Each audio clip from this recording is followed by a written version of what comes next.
पूर्णमदः पूर्णमिदं पूर्णात् पूर्णमुदच्यते पूर्णस्य पूर्णमादाय पूर्णमेवावशिष्यते ஓம் சாந்தி சாந்தி சாந்தி. 21வது ஸ்லோகத்திலிருந்து வாசிச்சிடலாம். 21லேருந்து 27 வரைக்கும். மரீச்சேரதமனோஹம்சः சுபர்ணோ புஜகோத்தமः हिरण्यनाभः सुतपाः पद्मनाभः प्रजापतिः अमृत्यो सर्वदृक्सिंहः सन्धाता सन्धिमान् स्थिरः अजो दुर्मर्शनः शास्ता विश्रुतात्मा सुरारिः गुरुर्गुरुर्तमो धाम सत्यः सत्यपराक्रमः निमिषो निमिषश्रग्वी वाचस्पतिरुदारधीः अग्रनिर्ग्रामनिर्श्रीमान् न्यायो नेता समीरणः सहस्रमूर्धा विश्वात्मा सहस्राक्षः सहस्रपात् आवर्तनो निवर्तात्मा संवृतः संभ्रमर्दनः अगः संवर्तको वह्निः अनिलो धरणीधरः सुप्रसाद प्रसन्नात्मा विश्वदृक् विश्वभुक् विभुः सत्कर्ता सत्कृतः साधुः जह्नुर्नारायणो नरः असंख्येयो प्रमेयात्मा विशिष्टशिष्टकृत्सुचिः सिद्धार्थसिद्धसङ्कल्पः सिद्धिदः सिद्धिसाधनः. 27 வரைக்கும் லாஸ்ட் நம்ம பார்த்துருக்கோம். இன்னைக்கு பாட்டம் 28வது ஸ்லோகம். சங்கர பாஷ்யத்தோட ஆர்டரில் 41வது ஸ்லோகம் இன்னைக்கு ஆரம்பிக்கணும். वृषाही वृषभो विष्णुः वृषाही वृषभो विष्णुः वृषपर्वा वृषोधरः वृषपर्वा वृषोधरः धा इल्ल दा उदर वृषोधरः वर्धनो वर्धमानश्च विविक्तश्रुतिसागरः वृषाही वृषभो विष्णुर् विषपर्वा वृषोदरः वर्धनो वर्धमानश्च विविक्तश्रुतिसागरः. 256வது நாமம் விருஷாஹி. விருஷாஹி அப்படின்றதுக்கு அர்த்தம் விருஷானா தர்மம்னு அர்த்தம். அந்த தர்மத்தை பார்த்தீங்கன்னா பிரகாசிக்கிற சுரூபமா இருக்கிறதுனால சூரியன் மாதிரி எப்படி பார்த்தீங்கன்னா பகல் பொழுதை சூரியன் பிரகாசிக்கிறாரோ அதே மாதிரி தர்மத்தை தர்மரூபமா இருந்துக்கிட்டு பிரகாசிக்கிறதுனால பகவானுக்கு பேரு விருஷாஹி அப்படின்னு பேரு. தர்மஸ்வரூபி பகவான் என்னவா இருக்கார்? தர்மமா இருக்கார். விருஷபக அப்படின்றதுக்கு அர்த்தம் என்னது அப்படின்னா நம்ம ரிஷபம் அப்படின்னாவே நம்ம என்ன எடுத்துருக்கோம் அப்படின்னா பொதுவாக நம்ம இதை எடுக்கிறோம்ல, எருது எடுக்கிறோம், காளை எதுன்னு எடுக்கிறோம். ஆனால் இங்கே பார்த்தீங்கன்னா விருஷபம்ன்றதுக்கு அர்த்தம் ரிஷபகா. பக்தர்களுக்கு பார்த்தீங்கன்னா ரிஷ அப்படின்றதுக்கு அர்த்தம் பார்த்தீங்கன்னா காமியம்னு அர்த்தம். அதை வருஷிப்பவர் பார்த்தீங்க அப்படின்னா காமியங்கள் நம்ம எல்லாம் என்னெல்லாம் ஆசைப்படுறோமோ அதெல்லாம் வருஷிக்கிறவருக்கு பேரு ரிஷபகான்னு பேர். மலை மேகம் மாதிரி இருந்துக்கிட்டு பகவான்கிட்ட பக்தர்கள் எதெல்லாம் கேட்குறாங்களோ அந்த மலை மேகம் எப்படி மலையா வருஷிக்குதோ அதே மாதிரி பகவானும் பக்தர்களுக்கு தேவையானது எல்லாத்தையும் வருஷிக்கின்றார். அதனால அவருக்கு பேரு ரிஷபகா. விஷ்ணுகுனா என்ன சுவாமி அப்படின்னா நம்ம சிம்பிளா ஒரு லாஜிக் எடுத்துருவோம். எப்போ எடுத்தாலும் பார்த்தீங்கன்னா வியாபகத்வாத் விஷ்ணு, சிம்பிள் லாஜிக். லட்சணம் பார்த்தீங்கன்னா ரொம்ப சிம்பிளா லட்சணம் எப்பவே மனசுக்குள்ளார இருக்கணும். விஷ்ணு அப்படின்னா என்ன அர்த்தம்? வியாபகத்வாத் விஷ்ணு, வியாபிச்சு இருக்கிறதுனால பகவானுக்கு பேர் பார்த்தீங்கன்னா விஷ்ணு அப்படின்னு பேர். அதுக்கு அடுத்தது பார்த்தீங்கன்னா விஷப்பருவா அப்படின்னா என்ன அர்த்தம்? பருவம் அப்படின்னா ஒரு மூங்கில்ல இருக்கக்கூடிய கணுக்களுக்கு பேர் பருவம்னு பேர். மூங்கில் மரம் இருக்கு அப்படின்னா கணுக்கணுவா தானே இருக்கு, கணுக்கணுன்னு சொல்றோம்ல, அதுக்கு பேர் பருவம்னு பேர். அதே மாதிரி பார்த்தீங்கன்னா மரத்துல தென்னை மரம் இதுலலாம் பார்த்தீங்கன்னா கட்டுக்கட்டா இருக்கும், அதுக்கெல்லாம் பருவம்னு பேர். ஏறும்போது பார்த்தீங்கன்னா தென்னை மரத்துல ஏறும்போது அந்த பருவத்துல தான் அந்த கண்ணுல தான் வச்சு ஏறுறது. அதே மாதிரி பார்த்தீங்கன்னா விஷ பருவான அர்த்தம். விஷன்றது தர்மம், தர்மங்களை படியாக கொண்டவர், ஸ்டெப்ஸா கொண்டவர்னு அர்த்தம். இப்ப எல்லாத்துக்கும் நான் உங்களுக்கு ஸ்டெப்ஸ் சொல்லிக்கிட்டே இருக்கேன் பார்த்தீங்களா. ஏன் அப்படின்னு கேட்டிங்கன்னா ரொம்ப ஈஸி. என்ன அப்படின்னு கேட்டிங்கன்னா ஹை ஜம்ப் பண்ணாலும் மூக்கு உடஞ்சி போயிடும், தலை உடஞ்சி போயிடும். அதுக்காக தான் நாங்கள் என்ன பண்ணுவோம் எப்பவுமே பார்த்தீங்கன்னா சாதனத்துல இம்பார்ட்டன்ட். ஏன்னா சாதனம் தான் தர்மம், சோபானம் அப்படின்னு பேர்.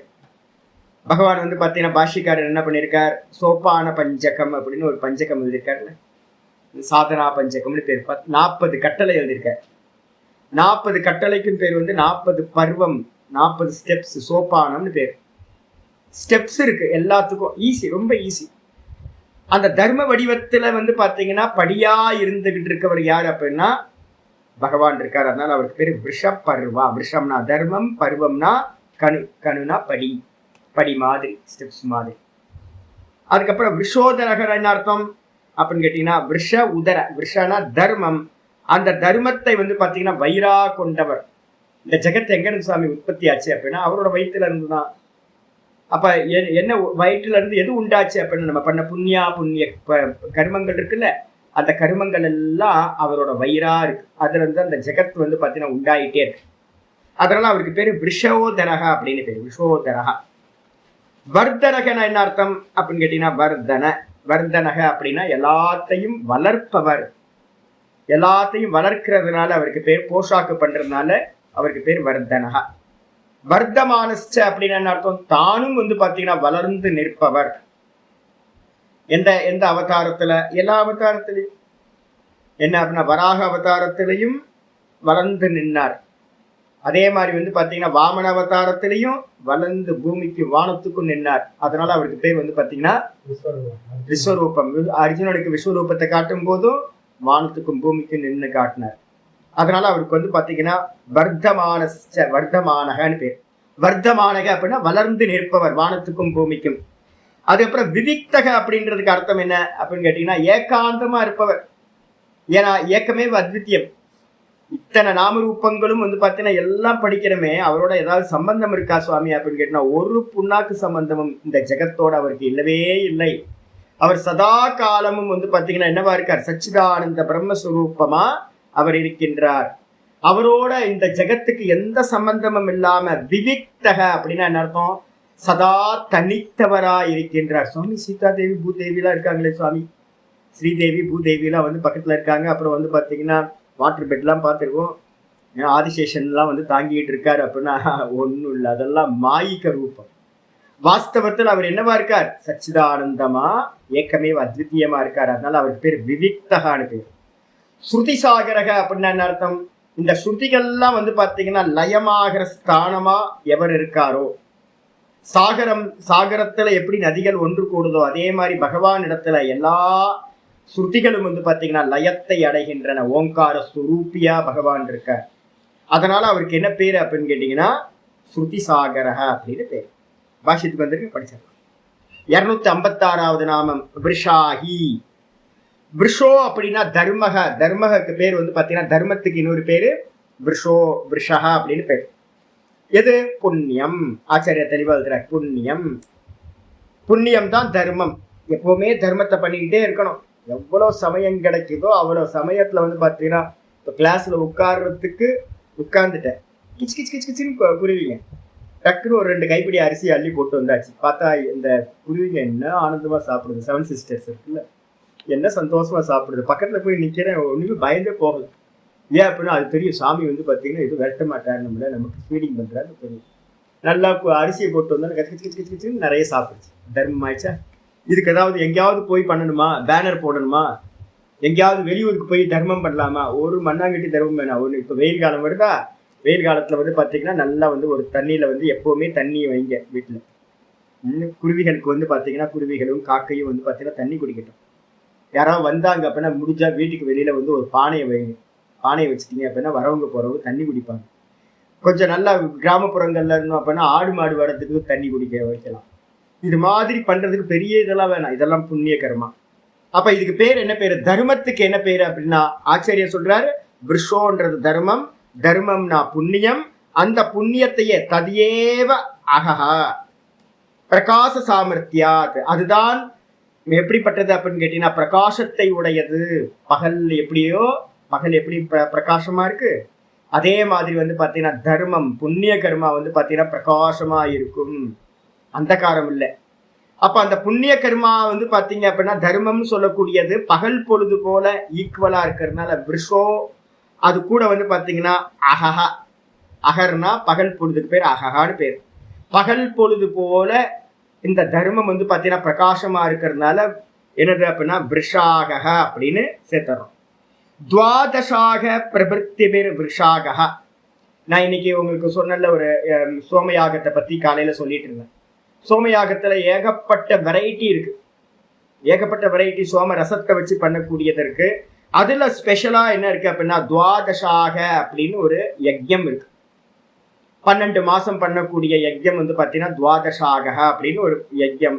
அந்த யஜ்ய ரூபமா வந்து பார்த்தீங்கன்னா பிரபிருத்திபிர்னு போட்டார். அது முதலான ஒரு நாள்ல ஆரம்பிச்சு 12 மாசம் பண்ணக்கூடிய துவாதசாகன்னு சொல்லக்கூடிய அந்த சோமரசத்தை பற்றி பண்ணக்கூடிய யாகங்கள் யஜ்யங்கள் எதெல்லாம் இருக்கோ அது எல்லாம் வந்து பார்த்தீங்கன்னா துவாதசாக பிரபிருத்திபிர் விருஷாக. அதுக்கு பேர் தான் விருஷாகன்னு பேர். அப்ப யஜ்யம் புண்ணியம்னா யஜ்யம். இதுல வந்து பாத்தீங்க அப்படின்னா பூர்வ மீமாம்சால வந்து பாத்தீங்கன்னா நம்ம இப்போ படிச்சுட்டு இருக்கோம்ல, யோகச்சித்த விருத்தி நிரோதா அத யோகானுசாசனம் படிக்கணும்ல, டெய்லி அத யோகானுசாசனம் படிக்கணும். அதே வந்து பாத்தீங்க அப்படின்னா இதை படிக்கும் போது பிரம்மசூத்திரம் படிக்கும் போது அதாத்தோ பிரம்ம ஜிக்ஞாசா, முதல் சூத்திரம் வந்து பாத்தீங்கன்னா அதாத்தோ பிரம்ம ஜிக்ஞாசா, பிரம்மத்தை அறிவதில் ஆசை கொள்ள வேண்டும், இச்சை கொள்ள வேண்டும் அப்படின்னு வந்து பாத்தீங்க அப்படின்னா முதல் சூத்திரம். அதாத்தோ பிரம்ம ஜிக்ஞாசா கர்த்தவ்யா அப்படின்னு சூத்திரம். அதே வந்து பாத்தீங்கன்னா பூர்வ மீமாம்சாவோட சூத்திரம் ஜெய்மினி சூத்திரத்துல முதல் சூத்திரம் என்ன தெரியுங்களா? அதாத்தோ தர்ம ஜிக்ஞாசா. தர்ம ஜிக்ஞாசா வந்து பாத்தீங்கன்னா முதல் தர்மத்துல பண்றதுல ஆசை கொள்ள வேண்டும். தர்மம்னா என்ன சுவாமி அப்படின்னு கேட்டீங்கன்னா, நிறைய பேருக்கு தர்மம்னா பிச்சை போடுறதுதான் தர்மம் நினைச்சிட்டு இருக்காங்க. அது ஒரு பெரிய எரரா இருக்கு. தர்மம்ன்றதுக்கு அர்த்தம் என்னன்னு கேட்டீங்கன்னா, இந்த சொசைட்டியோட நீங்க எப்படி கனெக்ட் ஆகுறீங்களோ அது எல்லாமே தர்மம். சொசைட்டியோட கனெக்ட் ஆகும்போது இப்போ நான் குருவியோட கனெக்ட் பண்றேன். நிறைய 7 சிஸ்டர்ஸ் குருவி வந்திருக்கு, அதோட நான் கனெக்ட் பண்றேன். எப்படி கனெக்ட் பண்றேன்? கொஞ்சோட அரிசியை வந்து பார்த்தீங்கன்னா பச்சரிசியை போட்டேன் அப்படின்னா அது நல்லா சாப்பிடுது, கனெக்ஷன் ஆயிடுச்சு. குரங்கோட கனெக்ட் பண்றேன், மனுஷங்களோட கனெக்ட் பண்றேன், இந்த ஜெகத்தோட கனெக்ட் பண்றேன். நம்ம எதையெல்லாம் கனெக்ட் பண்றது வந்து பாத்தீங்கன்னா இப்போ நல்லா இருக்கோ அதுக்கு எல்லாத்துக்கும் பேர் வந்து பாத்தீங்கன்னா தர்மம்னு பேர். அப்போ இந்த இந்த யாகங்கள் யஜ்யங்கள் எல்லாம் வந்து பாத்தீங்க அப்படின்னா யாகாதிரேவ தர்மஹா. எப்பவுமே ஒரு சூத்திரம் மேல வச்சுங்க. ஜெய்மி சூத்திரத்துல முக்கியமான சூத்திரம். தர்மம்னா என்னப்பா அப்படின்னு கேள்வி கேட்கும் போது அவர் சொல்றார், தர்மம்னா என்ன அர்த்தம்? இந்த உலகத்துல பண்ணக்கூடிய எல்லா கர்மங்களை காட்டிலும் ஃபயர் ரிச்சுவல் இருக்கு பாத்தீங்களா, அது ரொம்ப சிரேஷ்டமானது. எந்த வேதத்துல உபனிஷதங்கள்ல எங்க எடுத்தாலும் வந்து பாத்தீங்கன்னா ஃபயர் ரிச்சுவலுக்கு வந்து பாத்தீங்கன்னா ரொம்ப மகிமை சொல்லப்பட்டிருக்கு. ஏன் சுவாமி ஃபயர் ரிச்சுவலுக்கு வந்து என்ன சுவாமி விஷயம் அப்படின்னா, இப்ப நம்ம வந்து பாத்தீங்கன்னா பண்ணக்கூடிய கர்மங்கள் இருக்கு பாத்தீங்களா, இந்த கர்மங்கள் என்ன ஆகும் அப்படின்னு கேட்டீங்கன்னா, எங்க போய் நம்ம பண்ற தர்மங்கள் எல்லாம் எங்க போய் பிரதிஷ்டை ஆகுது அப்படின்னா அந்த ஹிரண்ய கர்ப்பர்கிட்ட வந்து பாத்தீங்கன்னா போய் பிரதிஷ்டை ஆகும். இந்த ஃபயர் ரிச்சுவல் பண்ணும்போது என்ன இது அப்படின்னு கேட்டீங்கன்னா, இந்த அக்னி நம்ம பண்ற எல்லா கர்மமும் எனர்ஜியா கன்வெர்ட் ஆகி நம்ம பண்ற எல்லா கர்மங்களும் ஜடம். ஜடம் அது வந்து பாத்தீங்கன்னா எனர்ஜியா கன்வெர்ட் ஆகி போய் சேகரமாகணும். எங்க அப்படின்னா சூரிய மண்டலத்துல ஹிரண்ய கர்ப்பர்கிட்ட போய் சேகரமாகும். இதை நீங்க ஃபயர் ரிச்சுவலா பண்ணும்போது டைரக்டா அந்த கர்மம் வந்து பண்ணாவது ஃபயர் ஆயிடுது. இமீடியட்டா வந்து பாத்தீங்கன்னா சூரிய கிரணங்கள் மூலமா வந்து பாத்தீங்கன்னா டைரக்டா போய் சேர்ந்துரும். அப்ப ஷார்ட்கட் எது அப்படின்னு கேட்டீங்கன்னா, அக்னிக்காக எனர்ஜியை டைரக்ட் எனர்ஜியை நீங்க எதெல்லாம் ப்ரொடியூஸ் பண்றீங்களோ அது எல்லாம் வந்து பாத்தீங்கன்னா ஈஸியா போய் சேரும். அதனால ஃபயர் ரிச்சுவலுக்கு வந்து இருக்கிற மகிமை வந்து வேற எந்த உலகத்துல வேற எதுவுமே இல்லை. சீக்கிரம் வந்து பாத்தீங்கன்னா பலன் கிடைச்சிடும். அதனால தர்மம் அப்படின்னு சொல்லும் போது நீங்க பண்ணக்கூடிய வெளியில பண்ணக்கூடிய தானம் யஜ்யம் மற்ற கர்மங்கள்லாம் புண்ண ஸ்கூல் கட்டுறது கோயில் கட்டுறது இதெல்லாம் இருக்குல்ல, இந்த கர்மங்களை காட்டிலும் வைதிக யாகாதி கர்மங்கள் ரொம்ப ரொம்ப சிரேஷ்டம். நான் ஏற்கனவே முண்டக்க உபநிஷத்துல இதை பத்தி ரொம்ப டீட்டெயிலா பேசியிருக்கேன். யாராவது வேணா எடுத்து படிக்க, இல்லை சமயம் வரும்போது நான் வேற ஏதாவது அக்கேஷன்ல இதை பத்தி ஃபுல்லா சயின்ஸ் தான் ஃபுல்லா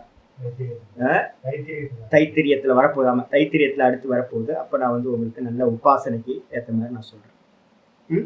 அப்ப அதனால வந்து பாத்தீங்கன்னா தர்மம்னா என்ன எடுக்கணும்? யாகாதிரேவ தர்மஹா. யாகம் தான் தர்மம். யாகம்னு என்ன அர்த்தம்? ஃபயர் ரிச்சுவல், அதுதான் தர்மம். அப்போ இங்க வந்து பாத்தீங்கன்னா துவாதச ஆக பிரபிருத்திபிர் விருஷாக.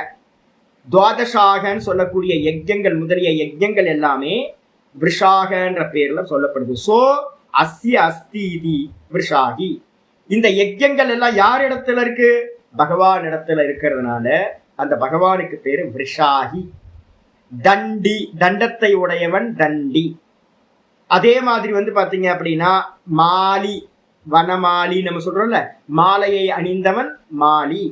அதே மாதிரி வந்து பாத்தீங்கன்னா இந்த விருஷாகத்தை உடையவன் விருஷாகி ஆயிருக்கு. சோ அஸ்ய அஸ்தி இதி விருஷாகி. இந்த யஜ்யங்கள் இவரிடத்துல இருக்கிறதுனால பகவானுக்கு பேர் வந்து பாத்தீங்கன்னா விருஷாகின்னு பேர். நம்ம ஏற்கனவே ஒரு பார்த்துருக்கோம், என்னன்னு யஜ்ஞோவை விஷ்ணு. இதெல்லாம் மனசுல எப்பவுமே டக்கு டக்கு ஞாபகத்துக்கு வரணும். யஜ்ஞோவை விஷ்ணு, எல்லா யஜ்யங்களும் என்னது? பகவான் எப்படி இருக்கார்? யஜ்யமயமா இருக்கார். நம்ம எந்த யஜ்யம் பண்ணாலும் எந்த கர்மா பண்ணினாலும் அது வந்து பாத்தீங்கன்னா விஷ்ணு ரூபம். அதனால வந்து பாத்தீங்கன்னா அவருக்கு பேர் விருஷாகி. விருஷாக இத்தியத்திர, இந்த விருஷாகன்னு தானே சுவாமி இருக்கணும், விருஷாகன்னு இருக்கணும். அந்த இடத்துல வந்து பாத்தீங்கன்னா விருஷாகி அப்படின்னு போடுறதுக்கு ராஜாக சகிபியஸ் டச் அப்படின்னு ஒரு பாணினி சூத்திரத்துப்படி டச் பிரத்யத்தை போட்டு சமாசாந்தம் வந்து பாத்தீங்கன்னா விருஷாகி அப்படின்னு பண்ணப்பட்டிருக்கு. இது கிராமர் ரூல் கூட்டுறது. 257வது நாமம் விருஷபஹா. அப்போ நாங்க என்ன பண்ணுவோம் அப்படின்னு கேட்டீங்கன்னா, யஜ்யங்கள் எங்க நடந்தாலும், ஃபயர் ரிச்சுவல் நடந்தாலும், சின்ன வயசுல எல்லாம் வந்து பாத்தீங்கன்னா எங்க ஆச்சாரியர் சொல்லி கொடுத்துருக்காரு. அதனால எங்க நடந்தாலும் நாங்க என்ன பண்ணுவோம்னு கேட்டீங்கன்னா போய் கலந்துப்போம். அந்த வேலை வந்து பாத்தீங்கன்னா சும்மா இருக்கிறோம் அப்படின்னா போய் உட்கார்ந்துட்டு வந்துடுறது. தர்ம காரியத்துல வந்து பாத்தீங்கன்னா ஏதாவது எடுபடி வேலையெல்லாம் பண்றது, பரிச்சார கர்மாலாம் கொஞ்சம் பண்ணிடுறது. அதே மாதிரி வந்து பாத்தீங்கன்னா அந்த ரக்ஷாவை வந்து பாத்தீங்கன்னா பவித்திரமா கொண்டு வந்து வச்சுக்கிறது. ரக்ஷா, யஜ்ய ரக்ஷாவை வந்து பாத்தீங்கன்னா பூசிக்கிறது. பிரசாதம், யஜ்ய சிஷ்டம்ன்ற அந்த பிரசாதத்தை வந்து பாத்தீங்கன்னா கவனமா வாங்கி வச்சுக்கிறது. யஜ்யம் தான் இருக்கிறதுல பெரிய விஷாகிருதியா ஏற்கனவே இருக்குல்ல, 12வது ஸ்லோகத்துல இருக்க விஷகர்மா விஷாகிருதி அப்படின்னு ஏற்கனவே விஷகிருதி. அப்ப வந்து பாத்தீங்க அப்படின்னா விஷாக அப்படின்றதுல இதை எடுத்துக்கணும். இதுக்கப்புறம் வந்து பாத்தீங்கன்னா 257. அதனால எங்கேயாவது யஜ்யம் நடக்குதுல என்ன பண்ணும், நார்த் இந்தியாவில் இது ரொம்ப ஸ்பெஷல். நம்ம தான் ரொம்ப குறுகி போயிட்டோமோன்னு தோணும். நம்மெல்லாம் வந்து பாத்தீங்கன்னா அவங்களோட தான் சேர்றோம், மற்றவங்களுக்குலாம் பக்கவே போக மாட்டேன்றோம் இல்லை. நார்த் இந்தியாவில் பார்த்தீங்க அப்படின்னு கேட்டிங்கன்னா சம்மந்தம் இல்லாதோடலாம் வந்து பார்த்தீங்கன்னா போய் இணைஞ்சிப்பாங்க. ஒரு பாகவத சப்தாக நடக்குது அப்படின்னா யார் வேணா உள்ளே போவாங்க, வாங்க வாங்க வாங்க அப்படின்னு உள்ளே உட்கார வச்சுருவாங்க. அவங்களுக்கு வந்து ஃபுட் வாய்ப்பு கொடுப்பாங்க, எல்லாம் கொடுப்பாங்க. நம்ம சவுத் இந்தியாவில் வர வரதான் வந்து பார்த்தீங்கன்னா ஹிருதயம் ரொம்ப கம்மியாகி போச்சு, சுருங்கி போச்சு. புத்தி பெருத்து போச்சு, ஆனால் வந்து பார்த்தீங்கன்னா ஹிருதயம் சுருங்கி போச்சு. அங்கே வந்து பார்த்தீங்க அப்படின்னா ஒரு யஜ்ய யாகங்கள் ஏதாவது நடக்குது அப்படின்னா சமஷ்டி பண்டாரான்னு சொல்லுவாங்க. ஊரையே கூப்பிட்டு வந்து பார்த்தீங்கன்னா எல்லாத்துக்கும் பேதம் இல்லாமல் எல்லாத்துக்கும் பண்ணுவாங்க. கூட்டம் ஜெயிச்சேன்னு இருக்கும். தனிப்பட்ட முறையில் வந்து ஒரு யஜ்யம் யாகம் நடக்கிறதுன்றதெல்லாம் வந்து பார்த்தீங்கன்னா பார்க்கவே முடியாது. நார்த் இந்தியாவில் வந்து பார்த்தீங்கன்னா ஸ்பெஷல் அது. சரி, அதுக்கு அப்புறம் 257வது நாமம் ரிஷபா. ரிஷபகானா என்ன அர்த்தம் அப்படின்னு கேட்டீங்கன்னா, ரிஷபம்ன்றதுக்கு அர்த்தம் காலை, எருதுன்னு எடுக்காதீங்க. இந்த இடத்துல வருஷத்தி ஏஷ பக்தேபியக காமானிதி விருஷபா. பக்தர்களுக்கு வந்து பாத்தீங்க அப்படின்னா மலை மேகங்கள் போன்று பக்தர்களுக்கு பகவான் வேண்டியதை எல்லாத்தையும் வருஷிக்கின்ற காரணத்தால் பகவானுக்கு பேரு விருஷபகான்னு பேரு. வருஷதி ஏஷ பக்தேபியக காமான் இதி. காமங்கள் ஆசைப்பட்டதெல்லாம் இல்லைன்னா கோயிலெல்லாம் இவ்வளவு கூட்டம் இருக்குமா யோசிச்சு பாருங்க. அனாதி காலத்துல இருந்து கோயில்ல போயிட்டு வந்துட்டு இருக்கோம்ல, நமக்கு கேட்கறதெல்லாம் கொடுத்துட்டு இருக்கிறதுனால தானே. ஒருவேளை பகவான் கொடுக்காம இருந்திருந்தாருன்னா நம்ம யாராவது கோயிலுக்கு போறதை நிப்பாட்டி இருப்போம்ல. எப்பவுமே டெய்லி நான் போறேன், எனக்கு டெய்லி வந்து பாத்தீங்க அப்படின்னா பகவான் கொடுத்துக்கிட்டே இருக்காரு, டெய்லி கொடுக்குறாரு எனக்கு பிரசாதம். அப்போ வந்து காலையில போறேன், காலையில போகும்போது பிரசாதம் கொடுக்குறாரு, ஈவினிங் போறேன், ஈவினிங் போகும்போது பிரசாதம் கொடுக்குறாரு. ஒரு நாள் கூட வந்து பாத்தீங்கன்னா நான் கேட்கறது வந்து பாத்தீங்கன்னா கொடுக்காம போனதே இல்லை. அப்போ வந்து பாத்தீங்கன்னா பக்தர்கள் எல்லாம் கேட்கறது எல்லாத்தையும் கொடுக்கறதுனால அவருக்கு பேரு விருஷபஹா. அதுக்கடுத்து 258 விஷ்ணு. விஷ்ணுனா லட்சணம், சாமானிய லட்சணம் என்ன பார்த்தோம் அப்படின்னு கேட்டீங்கன்னா வியாபகத்வாத் விஷ்ணு, வியாபித்திருப்பதால் விஷ்ணு. பகவான் என்ன பண்றார் அப்படின்னு கேட்டீங்கன்னா உலகை அளந்ததால் விஷ்ணுன்னு சொல்றார். உலகை அளந்தது எந்த அவதாரம் அப்படின்னு கேட்டீங்கன்னா சொல்றார் விஷ்ணு. விஷ்ணுனா என்னப்பா, விஷ்ணுர் விக்ரமநாத். கிரம பாத விக்ஷேபன் அர்த்தம். நடக்கிறதுக்கு பேர் வந்து பாத்தீங்கன்னா கிரமதி அப்படின்னு பேர். நடக்கிறான் அப்படின்னா கிரமதி, விக்ரமதி. பகவான் வந்து என்ன பண்ணாரு அப்படின்னு கேட்டீங்கன்னா, உலகளந்த பெருமாள். நீங்க எப்போ திருவண்ணாமலைக்கு வந்தீங்கன்னா போய் பாருங்க. ஒரு காலை வந்து பாத்தீங்கன்னா, இந்த காலை தூக்குனவே இதா இருக்குல்ல. நடராஜர் வந்து பாத்தீங்கன்னா ஊர்துவ தாண்டவம் ஆடும்போது அப்படி காலை தூக்கி வச்சிருப்பார். பாக்குறதுக்கே ஒரு அற்புதமான ஒரு இது. ஏக்கபாதத்துல நிக்கிறது. இதே மாதிரி வந்து பாத்தீங்கன்னா உலகளந்த பெருமாள் அவர் கலர் பார்க்கணும். அது வந்து பாத்தீங்கன்னா இந்த இது சொத சிற்பம் தான். அது மூலிகையில பண்ணது. அதுக்கு வந்து அபிஷேகம்லாம் இல்லை. இங்க வந்து பாத்தீங்கன்னா தெரியும், திருக்கோவில் வாங்க முக்கியமானது. திருவண்ணாமலை வரீங்க அப்படின்னாவே ப்ரோக்ராம் போட்டு வந்து ஒரு 3 மணி நேரம் ஸ்பெண்ட் பண்ணுங்க. திருக்கோவிலுக்கு வந்தீங்கன்னாவே நீங்க போயிட்டு வந்து இன்னும் போகல இல்ல ராமச்சந்திரன்ஜி அன்னைக்கு மிஸ் பண்ணிட்டீங்கன்னு. ஆதி திருவரங்கம் மட்டும்தான் போனீங்க. ஆதி திருவரங்கம் எப்பவுமே திறந்து இருக்கும். அதுதான் பெரிய பெருமாள். ஸ்ரீரங்கத்துக்கும் முன்னாடி, ரொம்ப ரொம்ப முன்னாடி பெரிய பாக்கியம் வந்து பாத்தீங்கன்னா எப்ப வந்தாலும் ஆதி திருவரங்கம் வந்துருங்க. அதுதான் ஃபர்ஸ்ட் ஸ்ரீரங்கம். அங்கிருந்து ஒரு 10-15 கிலோமீட்டர்லயே வந்து பாத்தீங்கன்னா உலகளந்த பெருமாள் திருக்கோவிலூர்னு பேரு. அருமையான விக்கிரகம். பச்சை கலர்ல பார்த்தாவே இன்னும் எனக்கு வந்து பாத்தீங்கன்னா மனசுல அப்படியே நிக்கிற. பச்சை கலர்ல வந்து பாத்தீங்கன்னா அவரோட வர்ணம் பூசி இருப்பாங்க. காலை தூக்கி வச்சிருக்கும் போது ஐயோ என்ன சௌமியம் நினைக்கிறீங்க. பார்த்துக்கிட்டே இருக்கலாம் போல இருக்கும் பகவான் உலகளந்த பெருமாள். அப்ப வந்து பாத்தீங்கன்னா விஷ்ணு பகவான் என்ன பண்றாரு, வாமன் அவதாரம் எடுக்கும் போது 3 பாதத்துல வந்து என்ன பண்ணார், 3 அடியில வந்து பாத்தீங்கன்னா பூலோகத்தையும் அந்தரிக்ஷத்தையும் அதே மாதிரி சொர்க்கத்தையும் 3 அடிகளால் அளந்தவர். அப்ப வானத்துக்கும் பூமிக்கு ஏற்கனவே நம்ம பார்த்திருக்கோம். அளக்கும் போது பூமி அளக்கும் போது சூரிய சந்திரன் எங்க இருந்துச்சு, அவரோட மார்பளவுல இருந்துச்சு. அதே நேரத்துல அந்தரிக்ஷ லோகத்தை அளக்கும் போது அவருக்கு நாபி பிரதேசத்துல சூரிய சந்திரன் வந்துச்சு. அதுக்கப்புறம் வந்து பாத்தீங்கன்னா சொர்க்கத்தை அவர் வந்து அளக்கிறார். அவரோட முழங்கால் அளவுக்கு வந்து பாத்தீங்கன்னா சூரியனும் சந்திரனும் ஆயிடுச்சு. அப்ப எவ்வளவு ஹைட்டா இருந்திருப்பாருல வாமனர். பெரிய மூர்த்தியா வந்து உலகளந்த பெருமாளா ஆனார். அப்ப வியாபிச்சு நின்னதுனால 3 அடியால் உலகத்தை அளந்ததுனால அவருக்கு பேரு ஆச்சாரியர் சொல்றாரு விக்ரமநாத். விஷ்ணு விக்ரமநாத் 2வது லட்சணம். இதெல்லாம் எக்ஸ்ட்ரா எழுதி வச்சுக்கணும். நம்ம பொதுவா வந்து வியாபகத்துவாத் விஷ்ணுன்னு நமக்கு தெரியும் நிறைய பேருக்கு.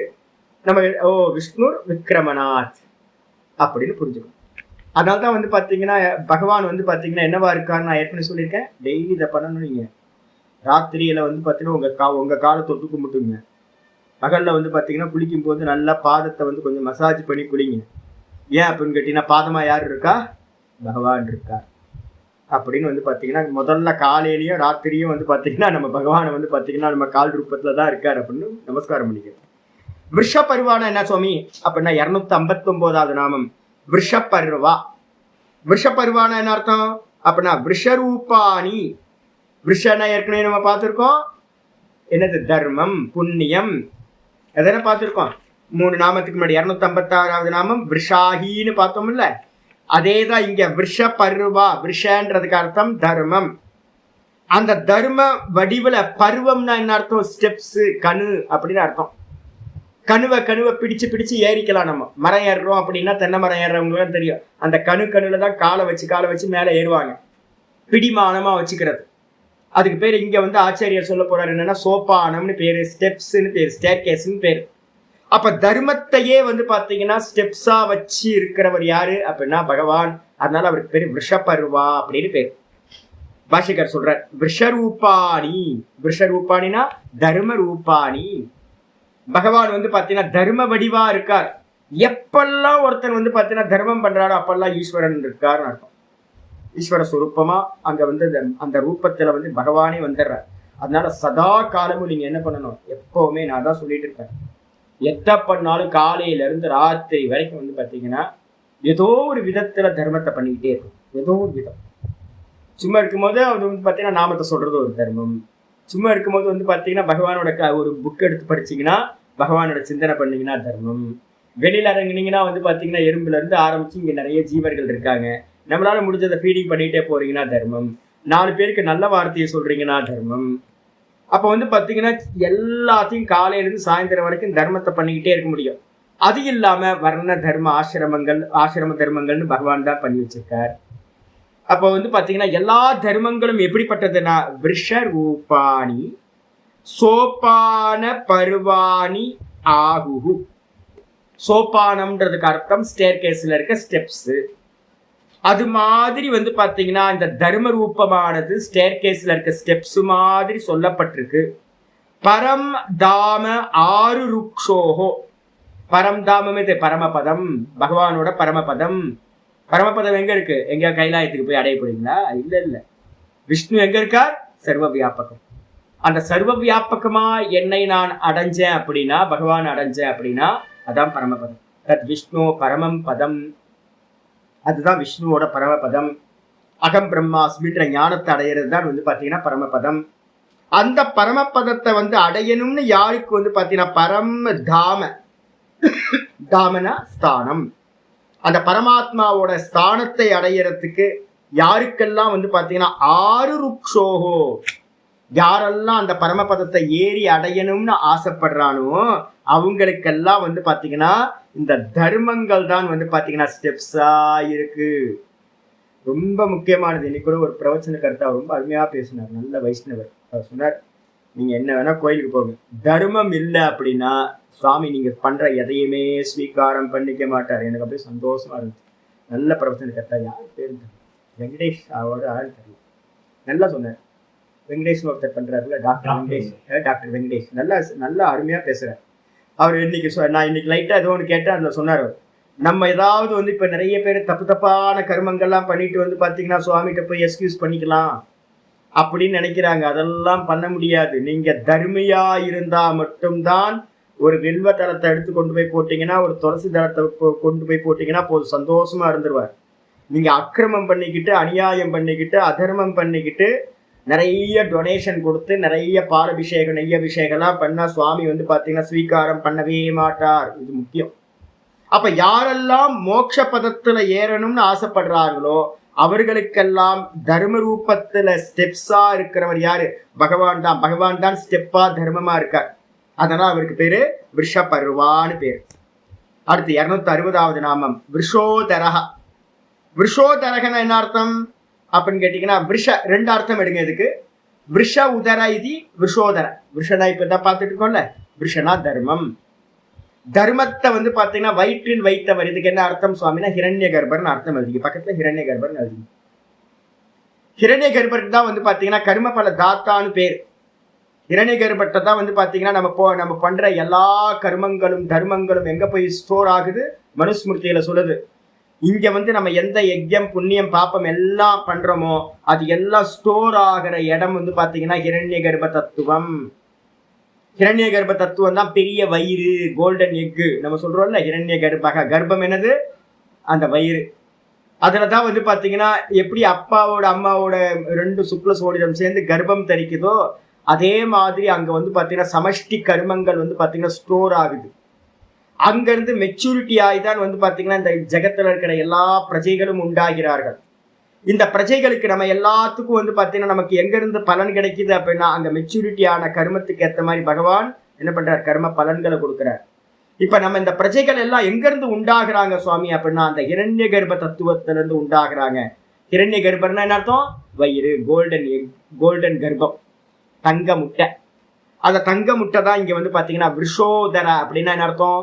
புண்ணிய பாபம்னு சொல்லக்கூடிய தர்மத்தை உதரமாக வயிறாக கொண்டவர். அவரோட வயிறு என்னது அப்படின்னா புண்ணிய பாப்பம் தான். அது உள்ள ஸ்டோர் ஆயிருக்கு. பிரஜைகள் எங்க இருந்து வந்தாங்க? அந்த புண்ணிய பாப்பத்துல இருந்தா வந்தாங்க. அப்ப பகவான் தான் வந்து பாத்தீங்கன்னா கர்ப்பம், பிரஜைகளை உற்பத்தி பண்ணக்கூடிய கர்ப்பம் அவர் தான். அதனால அவருக்கு பேரு விஷோதரஹான்னு பேர். என்னது ஆச்சாரி சொல்றார்? பிரஜா வருஷதீவ உதரம் அஸ்ய இதி விஷோதரஹ. பிரஜைகளை உற்பத்தி பண்ணணும்னா அம்மாக்கு எப்படி இருக்கும்? 10 மாசம் கர்ப்பஸ்திரியை பார்த்தா வயிறு அழகா இருக்குல்ல, கோழி முட்டை சைஸா தான் இருக்குல்ல, உருண்டையா இல்லைல்ல, கோழி முட்டை மாதிரி தான் இருக்கு. அதே மாதிரி பகவான் வந்து பாத்தீங்கன்னா ஹிரண்ய கர்ப்பக, மொத்த சமஷ்டி கர்மாக்களும் ஸ்டோர் ஆகுது. நம்ம எல்லாம் திரும்ப திரும்ப திரும்ப அங்கிருந்து தான் பிரஜைகள் எல்லாம் உண்டாயிட்டு இருக்கோம். கர்மா ஸ்டோர் ஆகிற இடம். அதான் இங்க சொல்ற பிரஜா வருஷதி இவ. பிரஜைகளை வந்து பாத்தீங்கன்னா வருஷனம் பண்ற மாதிரி. ஒரு வீடியோ ஒன்று பார்த்தேன், கடல் குதிரைன்னு ஒரு சின்னதா ஒரு இது இருக்கு. அது தண்ணியில வந்து பாத்தீங்கன்னா ப்ரொடியூஸ் பண்ணுது, கும்னு ஒரு ப்ரொடியூஸ் பண்ணிட்டே இருக்கு. நிறைய குட்டிங்க வந்து பாத்தீங்கன்னா கடன்னு வந்துகிட்டே இருக்கு. 100 கணக்குல வந்து பாத்தீங்கன்னா அது வந்து பாத்தீங்கன்னா வயிற்றுல இருந்து வருது. நம்மளாம் ஒரு குழந்தை தானே பெக்கிறோம். சுவாமி என்ன பண்றாரு அப்படின்னு கேட்டீங்கன்னா, சிருஷ்டி இன்னும் பிரம்மாண்டம் இல்லை. ஒரு டைம்ல எத்தனை ஆயிரம் ஜீவராசிகள், கோடி ஜீவராசிகள் வந்து, நம்ம தான் மனுஷனை மட்டும் தான் கணக்கு பண்றோம். எத்தனை ஜீவராசிகள் பிறந்துகிட்டே இருக்கு. சதா சிருஷ்டி நடந்துகிட்டே இருக்குல்ல. வருஷா மாதிரி மலை மேகங்கள் எப்படி மலையை வந்து பெய்தோ அதே மாதிரி பிரஜைகள் வந்து பார்த்தீங்கன்னா பகவான்கிட்ட இருந்து உண்டாயிட்டே இருக்கு. சதா ஜனனம் நடந்துகிட்டே இருக்கு. அதனால அவருக்கு பேர் என்ன பேர் அப்படின்னா விஷோதரகான்னு பேர். ஆச்சாரியர் 261வது நாமம் சொல்றாரு, வர்தனகா. சரி, பிறந்தாச்சு, யார் வளர்க்குறது? பெத்தவன் தானே வளர்க்கணும். உண்மையிலேயே நம்மளை வந்து பார்த்தீங்கன்னா பெத்து போட்டுட்டு அவர் பாட்டுக்கு விட்டு போயிடுவாரா? அனாதையா? இல்லை இல்லை, பகவான் தான் வந்து பார்த்தீங்கன்னா நம்மளை எல்லாத்தையும் வளர்க்கின்றார். வர்தனகன என்ன அர்த்தம்? வளர்ப்பவர். எப்படி வளர்க்கிறார் அப்படின்னு கேட்டீங்கன்னா, போஷாக்கு பண்ணி நம்மளை எல்லாத்தையும். ஆச்சரியமா இருக்கு, ஒரு சின்னோண்டு குட்டி குழந்தை வந்து பார்த்தீங்கன்னா கிட்டக்கிட்ட வளர்ந்துருது. எப்படி வளருது? ஆச்சரியமா இருக்கு. ஒரு பையனை நேற்று பார்த்தேன், 6 அடி உயரம் இருக்கான். சின்ன பையனா இருந்தான். கல்யாணம் ஆகிறதுக்கு முன்னாடி எங்க இருந்தானே தெரியல. அவங்க அப்பா அம்மா கல்யாணம் பண்ணாங்க, கன்சீவ் ஆனப்ப எனக்கு சாக்லேட் கொடுத்தாங்க. இப்போ வந்து பார்த்தீங்க அப்படின்னா குழந்தை பிறந்துருச்சுன்னு ஒரு சாக்லேட் கொடுத்தாங்க. இப்போ வந்து பையன் வந்து இப்படி நிமிந்து பார்க்குற மாதிரி இருக்கும். எப்படா இப்படி வளர்ந்த? நான் தான் நேற்று கேட்டேன், எப்படா இப்படி வளர்ந்த, எவ்வளோ ஆயிட்டு அப்படின்னு கேட்டேன். 5-10 இருப்பேன் சுவாமி அப்படின்னா. 5-10? இவ்வளவு தூரம் வளர்ந்து கிடக்குறானே, என்னடா இது கண்ண மரம் மாதிரி வளர்ந்துருக்கானே, இன்னும் எவ்வளவு போவா? 15 வயசு தான், இன்னும் எவ்வளவு ஹைட் வளருவான்? யார் வளர்க்குறா? யார் வளர்க்குறா? பகவான் தான் நம்மளை வந்து பார்த்தீங்கன்னா ஜீவிக்க வைக்கிற. அன்னத்து ரூபத்தில் வந்து பார்த்தீங்கன்னா நல்லா டைஜஸ்ட். ஒரு வாட்டி அந்த ஜாட்டராகினி வேலை செய்யலைன்னா என்ன ஆகும் வச்சுப்பாரு. ஜாட்டராகினி மக்கள் பண்ணிடுச்சு அப்படின்னா, ஃபுட்டு எடுக்க முடியலன்னா போச்சு. அப்போ ஜாட்டராகினியா இருந்து பிராண ரூபத்தில் இருந்து ஃபுட்டை ஒரு இடத்துல சமைச்சதை எல்லாத்தையும் இந்த பாடி ஃபுல்லாக ஒவ்வொரு செல்லுக்கும் கொண்டு போய் நம்ம குரோத்தை வந்து பார்த்தீங்கன்னா மெட்டபாலிசம் சதா நடந்துக்கிட்டே இருக்குது. 24 மணி நேரமும் போயிட்டே இருக்கு. நம்மளை வந்து வளர்க்கிறார், போஷாக்கு பண்றார் பிராண ரூபத்துல இருந்து. அதனால அவருக்கு பேர் வந்து பார்த்தீங்கன்னா வர்தனகான பேர். இதுவும் வந்து பார்த்தீங்கன்னா என்னது, வர்தனகன்றதுக்கு அர்த்தமும் வந்து பிராண ரூபம் தான், இரண்டே கர்ப்ப ரூபம் தான். அதுக்கப்புறம் ஆச்சாரியர் சொல்றாரு வர்தமானக. வர்த்தமானகனா என்ன சுவாமி அப்படின்னா, நம்ம ஏதோ ஒரு பிஸ்கெட்டோ எதுக்கும் முன்னாடி சின்ன வயசுல வந்து வர்த்தமானன் ஏதோ ஒரு ஃபேமஸான ஒரு விளம்பரம் டிவியில் அடிக்கடி வந்துருக்கு. டிவி பார்த்து ரொம்ப நாள் என்னன்னு தெரியல. வர்த்தமானகனா என்ன அர்த்தம் அப்படின்னு கேட்டீங்கன்னா, பிரபஞ்ச வடிவமா வந்து பாத்தீங்கன்னா, அப்ப வர்த்தமானகன்றதுக்கு அர்த்தம் பிரபஞ்ச வடிவமா தானே வளர்பவர்னு அர்த்தம். அவர் எங்க இருக்கார்? இதேதான். எப்படி நம்ம வந்து பாத்தீங்கன்னா விஷ்ணுக்கு அர்த்தம் பண்ணும்போது விஷ்ணு விக்ரமநாத் போட்டோம்ல, என்ன என்ன ரூபத்துல வளர்ந்தார் நம்ம பார்த்திருக்கோம். வாமன அவதாரத்துல வானத்துக்கும் பூமிக்கும் தானே வளர்ந்தார். அவர் தான் மற்றவங்களை வளர்க்கிறார், அவர் தானும் வளர்ந்து நிற்கிறார். நான் ஏற்கனவே வந்து பாத்தீங்கன்னா வராக அவதாரத்தை பத்தி உங்களுக்கு சொன்னேன்ல. பிரம்மா வந்து பாத்தீங்க அப்படின்னா இருந்துட்டு இருக்கார். பூமி வந்து பாத்தீங்க அப்படின்னா சுவாயம்பு மனு வந்து பாத்தீங்கன்னா அப்பாட்ட வந்து இது பண்றார், எனக்கு தர்மத்தை சொல்லி கொடுங்க, நான் எனக்கு என்ன தர்மம் அப்படின்னு. அந்த தர்மத்தை பத்தி பேசும்போது, நீதான் சுவாயம்பு மனு, நீதான் வந்து பாத்தீங்கன்னா சிருஷ்டி கர்த்தாவா இருந்துகிட்டு பிரஜைகளை உற்பத்தி பண்ணணும் அப்படின்ட்டு பிரஜாபதி நீ அப்படின்னு சொல்லிட்டு என்ன பண்றாரு, என்ன உற்பத்தி பண்றது, எங்க உற்பத்தி பண்றது அப்படின்னு கேட்கிறாரு. கேட்கும்போது இப்படி கேட்டுக்கிட்டு இருக்கும் போதே பிரம்மாவோட மூக்குல இருந்து என்னாச்சு, ஒரு சின்னோண்டு ஒரு கருப்பா ஒண்ணு வந்துச்சு வெளியில. இவங்க பார்த்துக்கிட்டு இருக்கும் போதே அது வந்து பாத்தீங்கன்னா ஒரு வராக ரூபத்தை சின்னோண்டி மினியேச்சர் வராகமாச்சு. அப்படியே பெருசாச்சு. இவங்க பார்த்துக்கிட்டு இருக்கும் போதே அது பெருசாகிட்டே போச்சு. வானத்துக்கும் பூமிக்கும் வந்து பாத்தீங்கன்னா அந்த ரூபம் வந்து பெருசாச்சு. இவங்க தெரிஞ்சு போச்சுக்கு வந்திருக்கிறது வந்து பாத்தீங்கன்னா பகவான் தான் வந்திருக்காரு அப்படின்னு நமஸ்காரம் பண்ணி எல்லாம் நிற்கிறாங்க. இந்த வராக ரூபம் என்ன பண்ணுச்சு அப்படின்னு கேட்டீங்கன்னா, கடலுக்குள்ளார போச்சு. சாமி, கடல் எங்க இருக்கு? பூமிக்கு உள்ளதானே கடல். கடல்ன்றது இந்த பால் வெளியே இருக்கு பாத்தீங்களா, அந்த வானம். இந்த பார்க்கடல்ல வந்து கடல்ல வந்து பாத்தீங்கன்னா முங்கி கிடந்துச்சான் இந்த பூமி. இந்த பூமியை வந்து பாத்தீங்க அப்படின்னா தன்னோட கொம்புனால வந்து பாத்தீங்கன்னா, பன்றியை பார்த்துருக்கீங்களா? வராகத்தை வந்து பாத்தீங்கன்னா, ஐயோ 2 பல்லு இப்படி இருக்கும். இதுல இது என்ன பண்ணும் அப்படின்னா, அந்த பல்லால வந்து பாத்தீங்கன்னா பூமியை தூக்கிட்டு மேல வந்துச்சு. மேல வந்து பிரம்மாட்ட கொடுக்க மாத்திரத்துல சுவாயம்பு மனு, முதல் மனு வந்து பாத்தீங்கன்னா பகவான் என்ன பண்றாரு, கிரியேஷனை ஸ்டார்ட் பண்றாரு. அப்ப இந்த ரூபம் வந்து எப்படிப்பட்டதா இருந்துச்சுன்னா, வானத்துக்கும் பூமிக்கும். நம்ம நினைக்கிறோம் வராகமூர்த்தியில சின்னது அப்படின்னு, வாமனன் பெருசு அப்படின்னு நினைக்கிறோம். வாமனன் அளவுக்கு வந்து பாத்தீங்க அப்படின்னா இந்த வராகமூர்த்தியும் பெரிய ரூபத்தை எடுத்துதான் சமுத்திரத்துல இருந்து உத்தாரணம் பண்ணிச்சு இந்த பூமியை. அதனால என்ன பேரு அப்படின்னு கேட்டீங்கன்னா தானும் வளர்ந்தார், மற்றவங்களையும் வளர்த்தார், வர்தனகா, தானும் வளர்ந்த காரணத்தினால வர்த்தமானகான்னு பேர். அப்புறம் 263வது நாமம் விவிக்தா. சாமி இத்தனை பேர் சொல்றீங்களா சாமி, விராட்ன்றீங்க, ஹிரண்ய கர்ப்பன்றீங்க. இந்த வர்த்தமானகக்கு என்ன எடுத்துக்கணும்? விராட்டுன்னு எடுக்கணுமா இல்ல ஹிரண்ய கர்ப்பர் எடுக்கணுமா? தானே வளர்ந்து நிற்கிறாருன்னா என்ன அர்த்தம்? விராட்டு. வர்த்தமானகன்றது விராட்டை குறிக்கிறது, வர்தனகன்றது பிராணனை குறிக்கிறது. என்னது, நம்ம பிராண ரூபத்துல நம்மளை வளர்க்கறதுனால ஹிரண்ய கர்ப்பர். இது மாதிரி ஒவ்வொன்றா எடுத்துக்கணும். விவிக்தகனா என்ன அர்த்தம் அப்படின்னு கேட்டீங்கன்னா, இத்தனையும் பண்ணினாலும் கூட பகவான் எப்படி இருக்காருன்னா தனிச்சு இருக்காரு சுவாமி. ஏகாகி, ரொம்ப தனிச்சவர் அவர். ஏக்கமேவ அத்விதீயம். எப்படி சுவாமி அப்படின்னா ஆச்சாரியர் சொல்றார், தனித்தவர்னா எப்படி அப்படின்னு கேட்டீங்கன்னா இத்தம் வர்த்தமானோ அபி.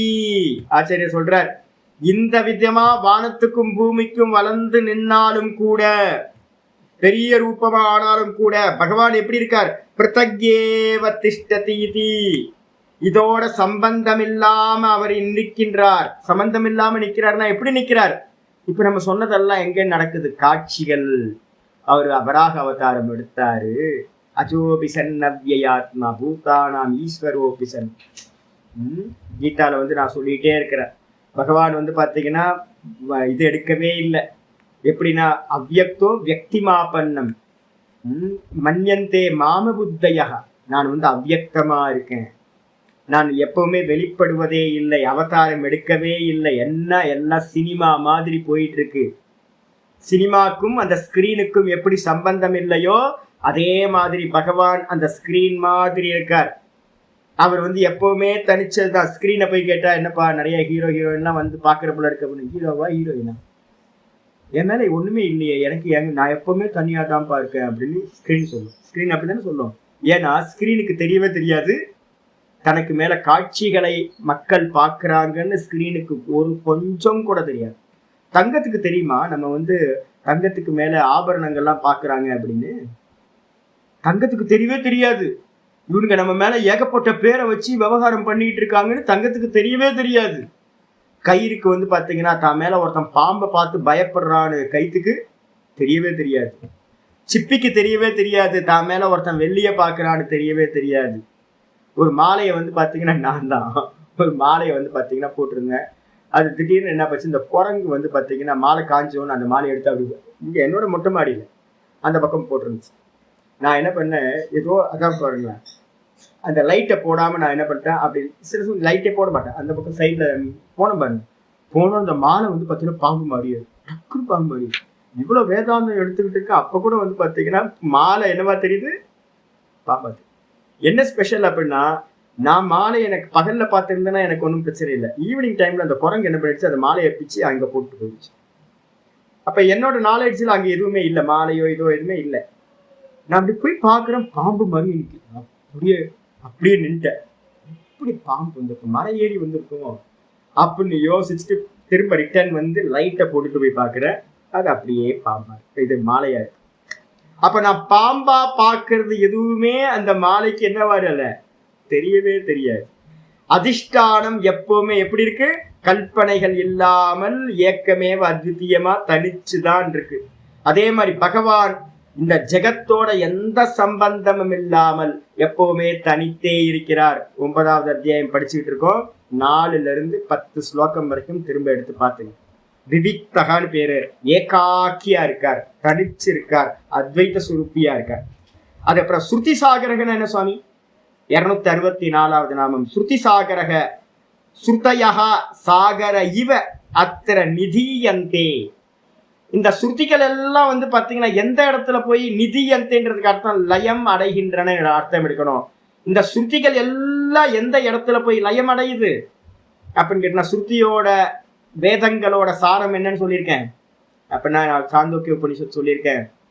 பிரம்மா தபஸ் பண்ணினார், 3வது சாந்தோக்கிய 3வது சாப்டர். பிரம்மா என்ன பண்ணார், தபஸ் பண்ணினார். என்ன தபஸ் பண்ணார்னா, இந்த மொத்த ஜெகத்துக்கும் சாரம் இது அப்படின்னு தெரிஞ்சுக்க ஆசைப்பட்டேன். என்ன வந்துச்சு, திரைவித்யா உண்டாச்சு. 3 வேதங்கள், ரிக்யஜு சாமம்ன்ற 3 வேதங்கள் இந்த ஜெகத்தோட சாரமா உண்டாயிற்று. இந்த வேதம் தான் பாத்தீங்கன்னா மேனுஃபேக்சரிங் மேனுவல் பாத்தீங்கன்னா இந்த வேதங்கள் தான். இந்த வேதங்களோட சாரம் என்னன்னு திரும்ப உட்கார்ந்து தபஸ் பண்ணினார். இந்த வேதங்கள்ல இருந்து வந்து பாத்தீங்கன்னா காயத்ரியோட வியாகிருதிகள் உண்டாயிற்று. ஓம் பூர் புவ சுவஹா உண்டாச்சு. ஓம் பூர் புவ சுவ. இந்த ஓம விட்டுருங்க. பூர் புவ சுவன்னு 3 வேதங்கள்ல இருந்து 3 வியாகிருத்தின்னு பேர். வியாகிருத்தின்னு என்ன சொல்றீங்க? பூர் புவ சுவன்னு சொல்றீங்களா? வியாகிருதி அப்படின்னா விசேஷ ஆகிருதி ஃபார்ம். நம்ம சொல்றோம்ல கேப்சூல், நம்ம சொல்றோம்ல, ஒரு பட்டனை அழுத்தினா, என்னோட பாஸ்வேர்டு அழுத்தினா ஃபுல்லா ஓப்பன் ஆயிடுது. ஃபுல்லா ஓப்பன் ஆகுது இல்லை? நம்மளோட பாஸ்வேர்டு அழுத்தணும் அப்படின்னா ஃபுல்லா ஓப்பன் ஆயிடுது நம்மளோட ஃபைல் எல்லாம். இதே மாதிரி வந்து பாத்தீங்கன்னா இந்த ஓம் பூஹு அப்படின்னு சொன்னா பூர்லோகம் ஃபுல்லா உண்டாயிரும். இந்த மொத்த பூலோகத்தோடையும் ஒரே ஒரு பாஸ்வேர்டு எது அப்படின்னா பூஹு. வியாகிருதி ரொம்ப விசேஷம். அதுக்கப்புறம் ஓம் புவஹா. புவஹான்ற வியாகிருதி விசேஷ ஃபார்ம், ஒரு பாஸ்வேர்டு. அதை அழுத்துனீங்கன்னா அந்தரிக்ஷ லோகம் எல்லாம் உண்டாயிடும். அதுக்கப்புறம் வந்து ஓம் சுவஹா. சுவஹான்ற அந்த பாஸ்வேர்டு அழுத்துனீங்கன்னா சுவர் லோகம் எல்லாம், தேவலோகங்கள் எல்லாம் மேல, சொர்க்கத்துக்கு மேல இருக்கிறது எல்லாம் ஓப்பன் ஆயிடும். அப்ப 7 லோகங்களுடைய சாரம் எது அப்படின்னு கேட்டீங்கன்னா இந்த வியாகிருதிகள் அப்படின்னு பேர். 7 வியாகிருதி இருக்கு. 7ல 3 சொல்லுவாங்க. ஓம் பூஹு, ஓம் புவஹா, ஓகும் சுவஹா, ஓம் மகஹா, ஓம் ஜனஹா, ஓம் தபஹா, ஓகும் சத்யம். 7 வியாகிருத்தியை வந்து பாத்தீங்கன்னா நம்ம சந்தியால நித்தியம் பயன்படுத்துறோம். அப்ப இது எல்லாமே வந்து பாத்தீங்கன்னா அந்தந்த லோகங்களை கிரியேட் பண்றதுக்கான என்னது பாஸ்வேர்டு. நீங்க நம்ம வைத்தியத்துல இருக்கிற விசேஷம் வந்து வேற எங்க இருக்காது. நம்ம சொல்றோம் நமகன்னு சொல்றோமே, நமஸ்காரம் நமகன்னு சொல்றோமே, சுவாமிக்கு எந்த நாமம் சொல்லும் போது நமகன்னு சொல்றோம். நமக்கு புரியவே இல்லை நமகன்றதுக்கு அர்த்தம் என்ன அப்படின்னு கேட்டீங்கன்னா ஜீவனோட ஈஸ்வரனை வந்து பாத்தீங்கன்னா இணைக்கிறது தான் வந்து பாத்தீங்கன்னா இந்த நமகா. நான் ஒன்றுமில்லை, நாம நாம நாம நாம நாம இதான். அதுக்கு வந்து மகிமை வந்து பாத்தீங்கன்னா மந்திர சாஸ்திரத்துல வந்து பாத்தீங்கன்னா ரொம்ப விசேஷமா மந்திர மகோததி அப்படின்னு ஒரு புஸ்தகம் இருக்கு, ரொம்ப ஸ்பெஷல். பிரபஞ்சசாரம் அப்படின்னு ஆச்சாரியர் வந்து பாத்தீங்க அப்படின்னா ஒரு மந்திர சாஸ்திரம் பண்ணியிருக்காரு. பிரபஞ்சசாரம்னு பேர், பெரிய மந்திர சாஸ்திரம் நம்ம சங்கராச்சாரியர் பண்ணியிருக்காரு. இதுலெல்லாம் வந்து பாத்தீங்கன்னா இந்த நமகாக்கு வந்து பாத்தீங்கன்னா ரொம்ப முக்கியமான சொல்லியிருக்கு. நம்ம நினைச்சுட்டு இருக்க நமக தானே அப்படின்னு, நமகலாம் அப்படின்னு நினைக்காதீங்க. ஓம் விஷ்ணவே நமஹ, ஓம் நம சிவாய, ஓம் நம சிவாய, ஓம் நம சிவாய, ஓம் நம சிவாயன்னு சொல்லுது அப்படின்னா அந்த நமக்கு வந்து பாத்தீங்கன்னா சிவனுக்கு ஈக்குவலா அதுக்கு ஒரு முக்கியத்துவம் இருந்திருக்கு. அதுக்காக தான் அது வந்து சிவாய நம, கிருஷ்ணாய நம அப்படின்னு நம நம நமன்னு சொல்லுது. அதுக்கு என்ன அர்த்தம்? நான் இல்லை அவன் தான் இருக்கிறான், நான் இல்லை அவன் தான் இருக்கிறான், நான் இல்லை அவன் தான் இருக்கிறான். அதான் அர்த்தம் அது. அப்ப ஜீவனையும் ஈஸ்வரனையும் இணைக்கக்கூடிய ஒரு ஒரு பவுண்ட் பண்றதுக்கு அது அந்த இதுல இருக்கு, ரொம்ப விசேஷம் சொல்லுவோம்.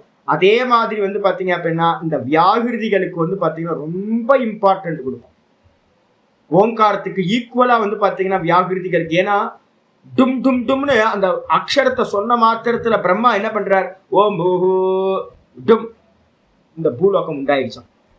ஓம் புவஹா, அந்தரிக்ஷ லோகம் எல்லாம் உண்டாயிடுச்சான். ஓம் சுவஹா, சொர்க்கம் உண்டாச்சா சொன்ன மாத்திரத்துல. அப்ப சொன்ன மாத்திரத்துல எப்படிங்க முடியும்? சொன்ன மாத்திரத்துல அலெக்சா லைட் ஆஃப் சொன்ன, அலெக்சா தானே, அலெக்சா லைட் ஆஃப் கெட்டதுன்னு அலெக்சான்னு தானே இது நான் பார்த்தேன். Alexa light off, Alexa light, Alexa தான் லைட் ஆஃப்னு சொன்னா லைட் ஆஃப் ஆகுதா? லைட் ஆன்னு சொன்னா லைட் ஆஃப், அப்போ அது மட்டும் உங்களுக்கு ஆகுது. அப்போ பூர்புவ சொன்னா மட்டும் டும் டும்னு வராதா என்ன? சொப்பட மாதிரி இந்த உலகம்லாம் நமக்கு தான் வந்து பாத்தீங்கன்னா பிரம்மாண்டமா இருக்கு. பகவானுக்கெல்லாம் வந்து பாத்தீங்கன்னா அல்பம், ரொம்ப அல்பம், சொப்பு வச்சு விளையாடுற மாதிரி தான் இதெல்லாம், இந்த உலகம் எல்லாம். அப்ப சொன்ன மாத்திரத்துல இந்த உலகங்கள்லாம் உருவாக்கக்கூடியது. சரி, பகவான் பிரம்மா என்ன பண்ணார்? இந்த காயத்ரின்னு சொல்லக்கூடிய வியாகிருதிகளுக்கும் சாரம் எது அப்படின்னு வந்து பாத்தீங்கன்னா உட்கார்ந்து தபஸ் பண்ண. தபஸ் பண்ணோன அந்த வியாகிருதியில இருந்து எது உண்டாச்சு? ஓம் அப்படின்ற ஏகாட்சரமானது உண்டாச்சு. சரி, இந்த ஏகாட்சரத்துக்கு ஏதாவது சொரூபம் இருக்கா? அது எங்க போய் லயமாகும் சுவாமி அப்படின்னு வந்து பாத்தீங்கன்னா பார்த்தா அது வந்து பாத்தீங்கன்னா சகுனம், அகார உக்கார மகாரம், அது எல்லாம் எங்க போய் லயமாகுது? பகவானோட சச்சிதானந்த சுரூபத்துல வந்து பாத்தீங்கன்னா லயமாகுது. அப்ப திரும்ப ரிட்டர்ன் எப்படி வாங்க? சுத்த சைத்தன்யத்துல இருந்து ஓங்காரம் சப்த பிரம்மமா வெளிப்பட்டது. அந்த ஓங்காரத்திலிருந்து வியாகிருதிகள் வெளிப்பட்டது. காயத்ரியோட வியாகிருதிகள் காயத்ரின்னு சொல்லுங்க. அதுல இருந்து வந்து பாத்தீங்கன்னா பூர்புவ சுவகல இருந்து 3 வேதங்கள் உண்டாச்சு. 3 வேதங்கள்ல இருந்து வந்து பாத்தீங்கன்னா ஜெகத் உண்டாச்சு. அப்ப வேதங்கள் எல்லாம் எங்க போய் லயமாகுது?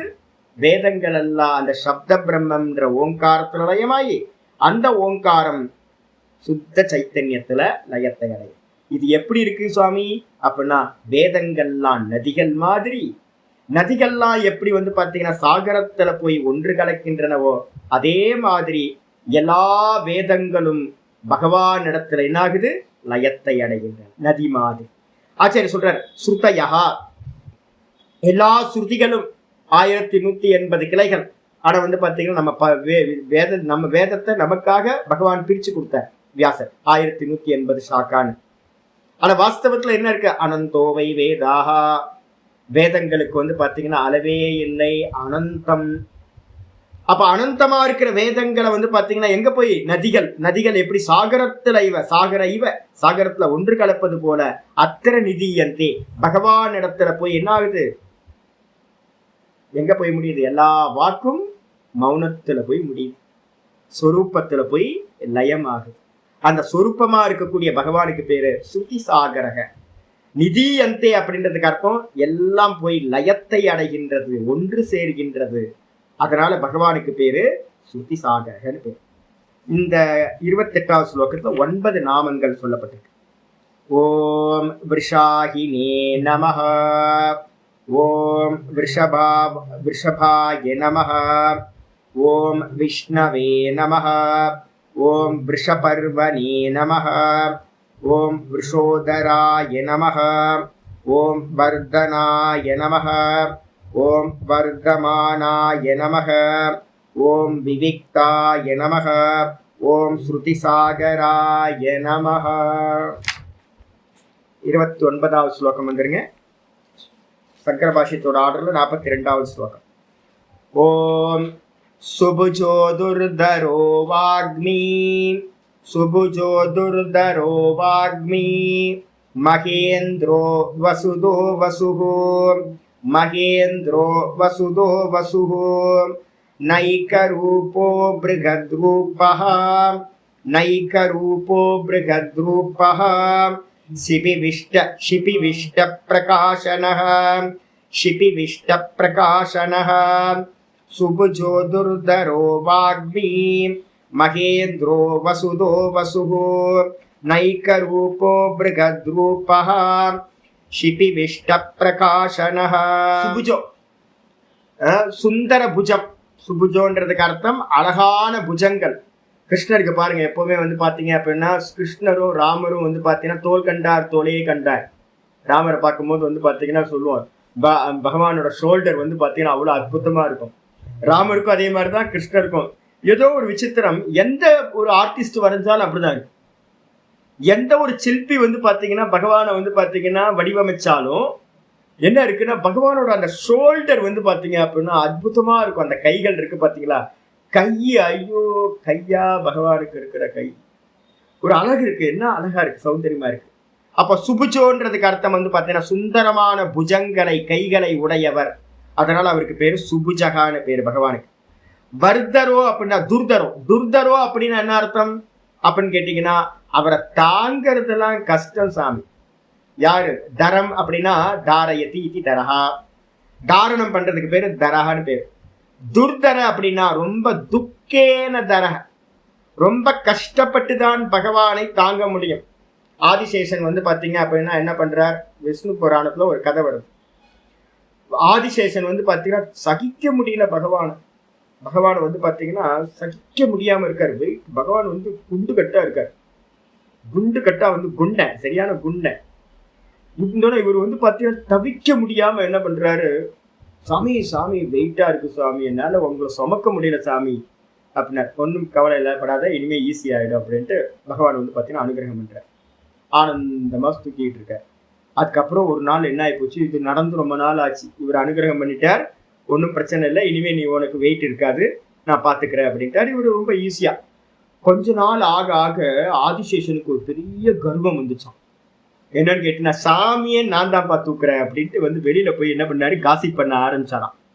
எல்லாத்துட்டையும் போயிட்டு, நீங்களா என்ன பெரிய ஆளு, நான் தான் பெரிய ஆளு, சாமியவே நான் தூக்குறேன்ல, சாமியவே நான் தூக்குறேன் அப்படின்னா, சாமியை நான் தாங்குறேன் அப்படின்னா நான் எவ்வளவு பெரிய ஆளு அப்படின்னு அந்தரியாமியாச்சு பகவான்.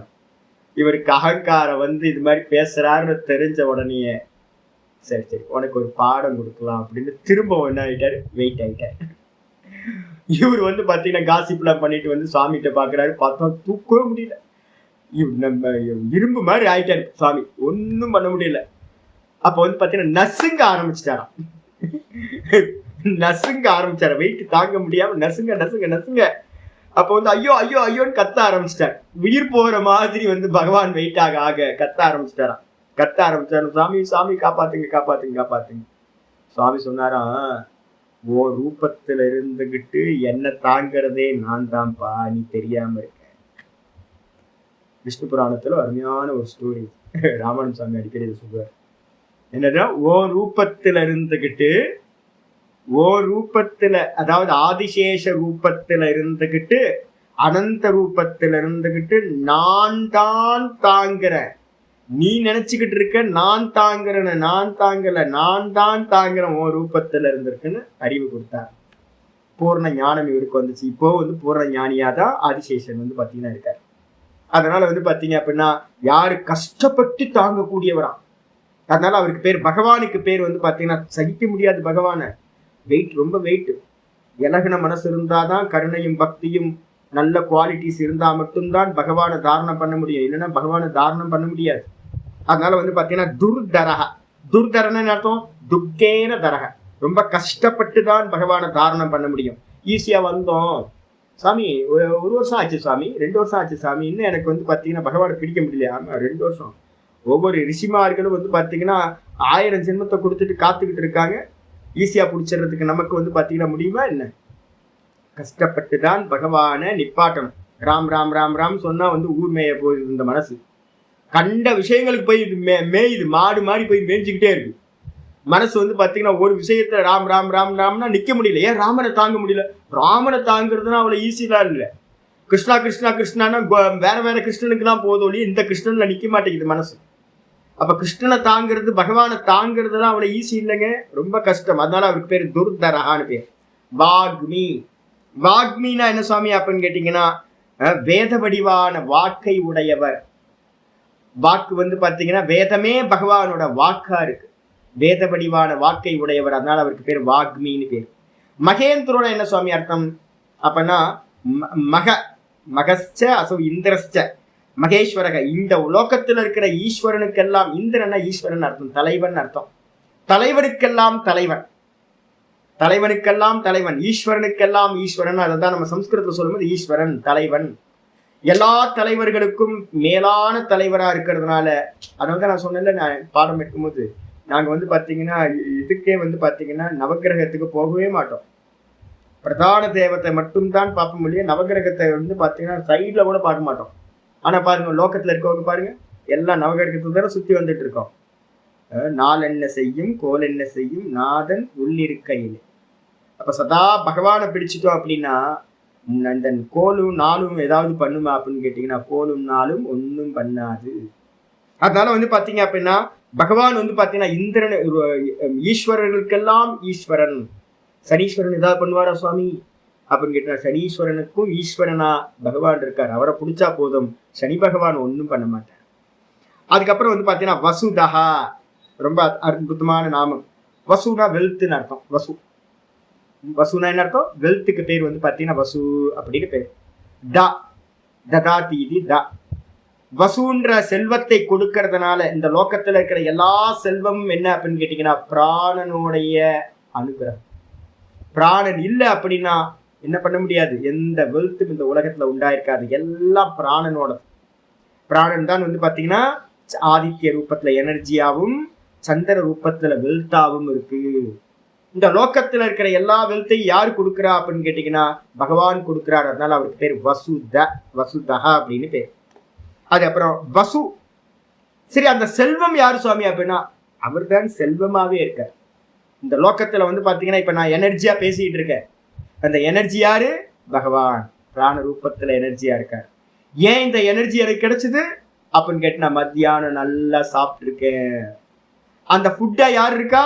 சந்திர ரூபத்துல இருந்து பாத்தீங்கன்னா அந்த ஃபுட்டு பாத்தீங்கன்னா பகவான் தான். அப்ப பகவானையே நான் சாப்பிட்டு பகவானா இருக்கிற எனர்ஜியாவே இப்ப நான் பேசிக்கிட்டு இருக்கேன், வாக்கா பேசிக்கிட்டு இருக்கேன். அப்ப பாத்தீங்கன்னா வெல்த் ரூபத்துல இருக்கிறதும் வசுவா இருக்கிறதும் பகவான் தான். வெல்த்த கொடுக்கிறதும் அவர் தான், வெல்த்தா இருக்கிறதும் அவர் தான். செல்வ ரூபத்துல இருக்கார், எல்லா செல்வ ரூபத்திலையும் அவர் தான் இருக்கார். அது மட்டும் இல்ல, ஐயோ அவர் எப்படிப்பட்டவர்னா நைக்க ரூபகா ஏக ரூபகா. நைக்க ரூபகன்னு என்ன அர்த்தம்? ஏக்க ரூபம் இல்லாதவர். அவருக்கு ஒரு ஃபார்ம் இருக்கா அப்படின்னு கேட்டீங்கன்னா விராட். பார்த்துருக்கோம்ல, அவர் தான் விராட். இந்த உலகத்துல இருக்கிற எல்லா ரூபங்களும் அவர் தான், ஒரு ரூபம் இல்லை அவருக்கு. நம்ம நினைச்சிட்டு இருக்கோம் சங்கு சக்கர கதாதாரி மட்டும் அப்படின்னு. இந்த லோகத்துல இருக்கிற எல்லா ரூபங்களும் அவரோடது தான், எல்லா நாமங்களும் அவரோடது தான். அப்ப பாத்தீங்கன்னா ஏக்க ரூபம் இல்லாதவர். அப்ப என்ன அர்த்தம்? பகுதா விஸ்வதோ முகம். இன்னும் வரல, நம்ம 11வது சாப்டர்ல பார்க்க போறோம். ஞான யஜ்ஞேன சாப்பியன்யே அப்படின்னு ஒரு ஸ்லோகம் 9வது அத்தியாயத்துல நம்ம பார்த்துருக்கோம். எப்படி உபாசிக்கிறார்கள் அப்படின்னு கேட்டீங்கன்னா ஏக்கத்துவேன பிரதக்துவேன பகுதா விஸ்வதோமுகம். அவர் தான் ஏக்கமா அத்விதீயமா இருக்கார். அவர் தான் சூரிய சந்திரனா பாத்தீங்கன்னா இரண்ய கர்ப்ப ரூபத்திலையும் இருக்கார். அவர் தான் பாத்தீங்கன்னா இந்த உலகத்துல இருக்கிற சர்வமா இருக்கார். அவருக்கு ஒரு ஏக்க ஃபார்ம் இருக்கா சுவாமி அப்படின்னா ஒரு ஃபார்ம்லாம் இல்லை. உலகத்துல இருக்கிற எல்லா ஃபார்மும் அவரது. அதனால நைக்க ரூபகா, ஒரே வடிவம் இல்லாதவர். பிருகத் ரூபக, அப்ப அநேக ரூபம் இருக்கு அப்படின்னா அவர் சின்னவரா சுவாமி அப்படின்னு கேட்டீங்கன்னா அல்ப ரூபமா எல்லாம் சின்ன சின்னதா ஆயிட்டாரா? எறும்புக்குள்ளார இருக்காருன்னா அப்ப எறும்பா சின்னதா ஆயிட்டாரா அப்படின்னு கேட்டீங்கன்னா இல்ல இல்லப்பா, அவர் தான் பிருகத். விருத்தே அப்படின்னு ஒரு தாத்து. பிரிஹி வர்த்தத்தை, நல்லா வளர்ந்து இருப்பவர்னு அர்த்தம். எல்லாத்த காட்டிலும் பெருசா இருக்கிறவர், பிரம்மமா இருக்கிறவர். அவர் என்ன பேரு? பிருகத் ரூபம்னு என்ன அர்த்தம்? பிருகத்வாத் பிரம்ம, இருக்கிறதுலே பெருசா இருக்கிறது எதுவோ அதுக்கு பேர் பிரம்மம்னு பேர். பிரம்மம்ன்றது பாத்தீங்கன்னா ஒரு ரிலேட்டிவ் நேம் தான். இருக்கிறதுக்கெல்லாம் பெருசு. எது இருக்கிறதுக்கெல்லாம் பெருசு? நமக்கு தெரிஞ்ச எது பெருசு? ஆகாசம். இந்த உலகத்திலே பெருசு எது அப்படின்னு கேட்டீங்கன்னா ஆகாசம்தான் பெருசு. அந்த ஆகாசத்தை காட்டிலும் எவர் பெரியதாக இருக்காரோ அவர் தான் பிருகத் ரூபகா அப்படின்ட்டு, பெரிய வடிவை உடையவர். ஆகாசத்துக்கும் பெருசு. பிருகத்வாத் பிரம்ம அப்படின்னு லட்சணம் சொல்லுவோம். ஆத்மன ஆகாச சம்பூதா. இந்த ஆகாசமே எங்க இருந்து வந்துச்சு? பகவான்கிட்ட இருந்தா வந்துச்சு. இந்த மொத்த ஜகத்து எங்க இருக்கு? ஏகாம்சேன ஸ்திதோ ஜகத். இந்த மொத்த ஜகத்தும் ஏக அம்சத்துல இருக்கான். திரிபாதஸ்யாமிருதம் திவி புருஷ சூக்தம் சொல்லுது. ஒரே ஒரு பாகத்துலதான் இந்த அண்ட சராச்சரங்களும் பகவானுக்கு மேல கல்பிதம். மீதி 3 பாகம் பாத்தீங்கன்னா அமிர்த சுரூபமா இருக்கு. அப்ப 3 பாகம் அமிர்த சுரூபம். இந்த சிருஷ்டி, இந்த அனந்த கோட்டி பிரம்மாண்டத்தையே நம்மளால பாத்தீங்கன்னா பிரமிச்சு போறோம். இன்னும் எண்டுக்கு போக முடியாது, தெரியாது. அப்ப இவ்வளவு பெரிய பிரம்மாண்டம், அனந்த கோட்டி பிரம்மாண்டங்களும் பகவானோட ஏக்க அம்சத்துல இருக்கான். மீதி 3 அம்சம். அப்ப அவரோட ஃபார்ம் எப்படி சாமி இருக்கும் அப்படின்னா பிருகத் ரூபம், பெருசுக்கெல்லாம் பெருசு. அது அப்புறம் சிபிவிஷ்டகன் என்ன அர்த்தம் அப்படின்னு கேட்டீங்கன்னா நம்ம அதனாலதான் சொல்ற வெயில் அடிக்குது. வெயில் அடிக்குதுல்ல, இப்போ கிரணங்கள் பாத்தீங்கன்னா வேலை செய்ய ஆரம்பிச்சிருச்சு. அந்த கிரணங்கள் பாத்தீங்கன்னா சூரிய கதிர்கள் இருக்குல்ல, ஒவ்வொரு கதிர்களுக்குள்ளாரையும் பகவான் இருக்கார். ஷிபி அப்படின்னா என்ன அர்த்தம் அப்படின்னு கேட்டீங்கன்னா கதிர்கள், சூரிய கதிர்கள். விஷ்டக அப்படின்னா என்ன அர்த்தம்? புகுந்தவர். ஒவ்வொரு சூரியனோட ஒவ்வொரு கதிர்கள்லையும் பகவான் புகுந்திருக்கார். இனிமே ஒரு சங்கல்பம் பண்ணிங்க. இனிமே பாத்தீங்கன்னா பகவானை ஐய வெயில் அடிக்குது அப்படின்னு என்ன பண்ணக்கூடாது, எப்பவும் திட்டக்கூடாது. ஏன்னு கேட்டீங்கன்னா ஹிரண்ய கர்ப்பர் ரொம்ப விசேஷம். எல்லாம் பகவானுக்கு தெரியும். ஏன் வெயில் அடிக்கணும், ஏன் மழை பெய்யணும், எல்லாம் தெரியும்.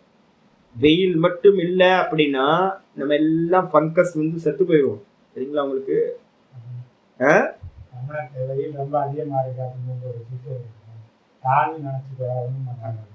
ரமண பகவான்கிட்ட வந்து பாத்தீங்க அப்படின்னா வெயில் ரொம்ப அதிகமா இருக்கு சுவாமி, கால்லாம் தகிக்குது, மலை ஏறிட்டு வருவார் ரமண பகவான். இப்ப இருக்க நிறைய மரங்கள்லாம் ஆயிடுச்சு, முன்னாடிலாம் மொட்டை மலையா இருக்கும். அப்ப வந்து பகவான்கிட்ட வந்து சிஷ்யர்கள்லாம் வந்து முறையிடுறாங்க, சாமி வெயில் தாங்க முடியல சாமி அப்படின்னு.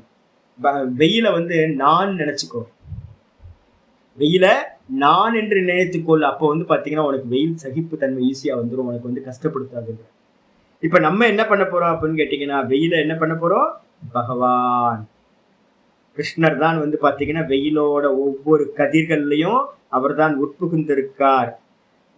எப்படி இருக்குன்னா, அக்னிக்கு தீண்டு மின்பம் தோன்றுதடி நந்தலாலா, தீக்குள் விரலவிட்டால் தீண்டு மின்பம் தோன்றுதடி நந்தலாலா. பாரதி பாடிக்கான ஈஸியில அதெல்லாம் வேதத்தில் இருக்கிறது. ஷிபிவிஷ்டகன்றதுக்கு அர்த்தம் ஒவ்வொரு அக்னியே பகவான் தான். அந்த அக்னி ரூபமா இருக்கிற சூரியன் பகவான், சூரியனோட கதிர்கள்ல பிரவேசம் பண்ணி இருக்கிறது, ஹிரண்ய கர்ப்ப ரூபத்துல நம்மளை கனெக்ட் பண்ணிக்கிட்டு இருக்கார் சதா. அப்படின்னா அதுக்கு பேர் தான் ஷிபிவிஷ்டகான்னு பேர். எப்படி சுவாமி இருக்காரு, அவரோட ரூபம் என்ன, பிரகாஷனக, எல்லாத்தையும் பிரகாசிக்கின்றவராக பகவான் இருக்கார். வந்துருங்க பாஷித்து. சுபுஜகன என்ன அர்த்தம், ஆச்சாரி சொல்றாரு, சோபனா புஜா ஜெகத் ரக்ஷாகரா அஸ்ய இதி சுபுஜகா. பகவானோட புஜங்கள் எப்படி இருக்கு, புஜங்கள்னா கைகள், ஷோல்டர்ல இருந்து கை வரைக்கும் எல்லாமே புஜம்னு எடுத்துக்கலாம். அப்ப எப்படி இருக்கு அப்படின்னு கேட்டீங்கன்னா, பாக்குறதுக்கே சௌந்தரியமா இருக்கு. பார்க்கறதுக்கு சிவபெருமானை போடும்போது இது போட்டுறாங்க, நல்லா மசில்லாம் வச்சு, எவன் வரைகிறான்னு தெரியல, எல்லா ஆர்டிஸ்டும் சிவபெருமானை வந்து பார்த்தீங்கன்னா சிக்ஸ் பேக்காவே வரைஞ்சி விட்டுறாங்க. ஆனா ராமரோட புஜங்களும் கிருஷ்ணரோட புஜங்களும் பார்த்தீங்கன்னா ஒரு சௌந்தரியம் இருக்கும். ஜிம்முக்கு போறான்னு தெரியுது, ராமரும் கிருஷ்ணரும் ஜிம்முக்கு போறான்னு மட்டும் தெரியுது. ஆனா சிக்ஸ் பேக் கிரியேட் பண்றது இல்லை, அவங்க ஓவரா பில்டப் பண்றது இல்லை. சிவபெருமான் மட்டும் கொஞ்சம் வெயிட் அதிகமா எடுக்கிறாரு போல இருக்கு, அதனால அவருக்கு எல்லாம் சிக்ஸ் பேக் கிரியேட் ஆயிருக்கு. காட்டுவாசி, ஆமா சிவபெருமான் வந்து காட்டுவாசி, ஸ்மசானத்துல இருக்கவர். இவர் கொஞ்சம் நகரத்துல இருக்கிறதுனால. ஆனா பாடி எப்படி இருக்கு அப்படின்னு கேட்டீங்கன்னா, ஜிம் பாடின்றது மட்டும் தெரியுது. ராமருக்கும் கிருஷ்ணருக்கும் ஜிம் பாடி பார்க்கறதுக்கு சௌந்தரியமா, அந்த ஷோல்டர்லாம் நல்லா இருக்கு. சோபனா புஜா, நல்ல சுந்தரமான அழகான புஜங்கள். சரி, என்ன பண்ணுது அந்த புஜங்களை வச்சுட்டு அவர் என்ன பண்றார் அப்படின்னா, ஜெகத் ரக்ஷாகரா, இந்த மொத்த ஜெகத்தையும் வந்து பாத்தீங்கன்னா ரக்ஷணம் பண்றவர். நான் எப்ப போனாலும் சுவாமியோட இந்த கை இருக்கு பாத்தீங்களா. நான் சின்ன வயசுல என்ன பண்ணுவேன், கொஞ்சம் ஆர்டிஸ்ட். நான் சிலைகளை வந்து பாத்தீங்கன்னா வடிவமைக்கிறது, சிலைகளை பார்த்தா நான் வந்து நிறைய ஆர்ட் பண்ணி கத்துக்கிட்டேன் சின்ன வயசுல. எனக்கு சிலைகளை வரைகிறது ரொம்ப முக்கியம்.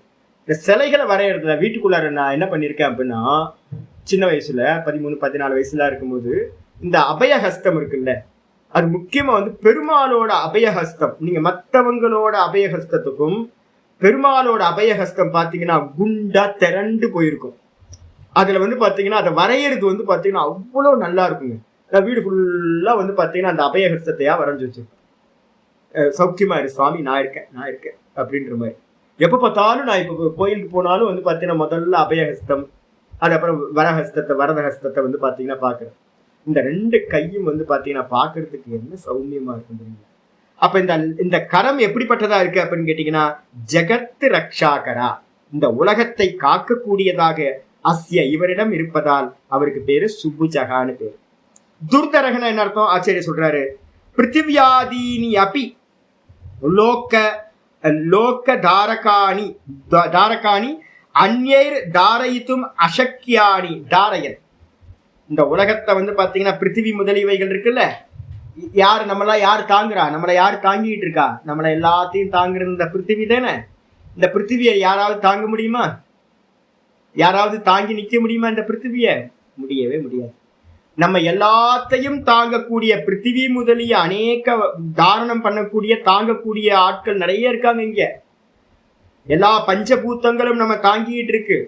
ஆனா நம்ம யாரும் வந்து பாத்தீங்கன்னா பஞ்சபூத்தங்களை தாங்க முடியாது.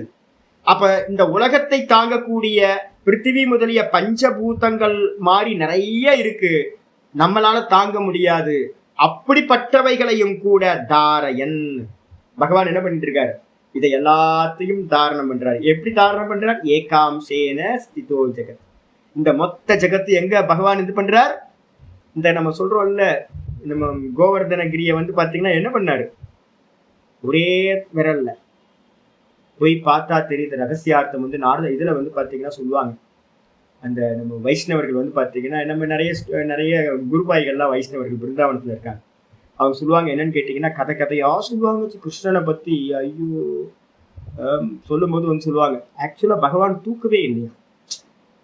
இந்த இந்த விரல வந்து பாத்தீங்கன்னா கோவர்தனகிரியை தூக்குறாருல, நமக்கு வந்து பாத்தீங்கன்னா தூக்குற மாதிரி தெரியுது. ஞானி புருஷர்களுக்கு மட்டும் பக்கத்துல பக்தர்களுக்கு மட்டும் தெரிஞ்சா பகவானுக்கும் அந்த மலைக்கும் கைக்கும் இதுக்கும் அவ்வளவு கேப் இருந்துச்சு. மற்றவங்களுக்கு பாக்குறவங்களுக்கு வந்து அவர் சுமந்த மாதிரி தெரியும். ஆனா வந்து பாத்தீங்கன்னா அவர் கோவர்தனகிரியை சுமக்கவே இல்லையா. ஆச்சரியமா இருக்குல்ல, என்ன அது இப்படி இருக்கு அப்படின்னு.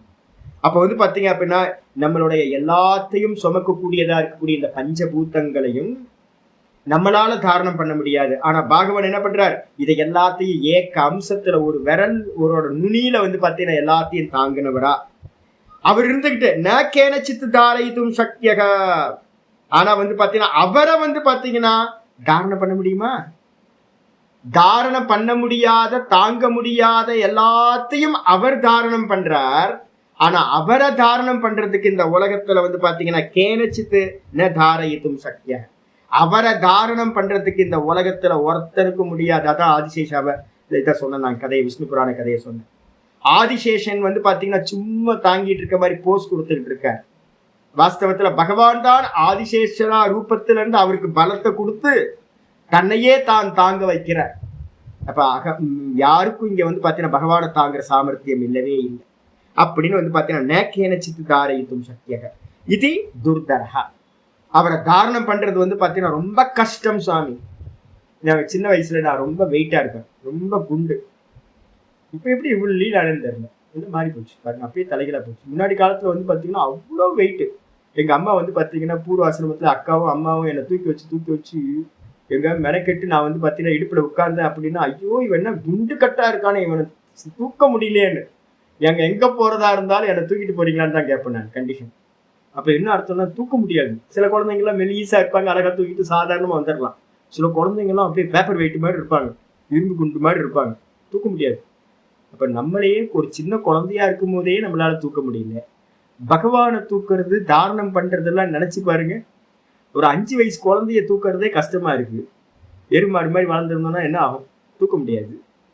அப்ப வந்து பாத்தீங்கன்னா பகவான் எப்படி இருக்காருல்ல, வானத்துக்கும் பூமிக்கும் வந்து பாத்தீங்கன்னா சர்வ வியாபியா இருக்காரு. அப்ப சர்வ வியாபியா இருக்கிறவர் எப்படி தாரணம் பண்றது மனசுக்குள்ளார? அந்த அளவுக்கு கேப்பபிலிட்டி நம்மகிட்ட இருக்கா, சாமர்த்தியம் இருக்கா? அப்ப நான் ஆச்சாரியர் சொல்றாரு, துக்கேன தியான சமயே மிமுக்ஷுபிஹி ஹிருதயே தாரயத இதிவா துர்தரஹா. முமுட்சுக்கள் என்ன பண்றாங்க அப்படின்னு கேட்டீங்கன்னா எப்படி இருக்கார் பகவான்? நாம ரூபமா இருக்கார். அதுக்கப்புறம் என்னவா இருக்கார்? நாம ரூபம் இல்லாம தானா இருக்கார். அவருக்கு 2 ஃபார்ம் கொடுத்துருக்கோமா, ஒண்ணு பரரூபம், ஒண்ணு அபர ரூபம். ஒண்ணு வந்து பரரூபம் எது அப்படின்னு கேட்டீங்கன்னா சுத்த சைத்தன்யம். அது எப்படி இருக்கு? நானா இருக்கு இந்த தேகத்துல. அதே மாதிரி வந்து பாத்தீங்க அப்படின்னா அசுத்த ரூபம் மாயோட சேர்ந்து என்னவா இருக்கு? சங்கு சக்கர கதாதாரியா இருக்கு.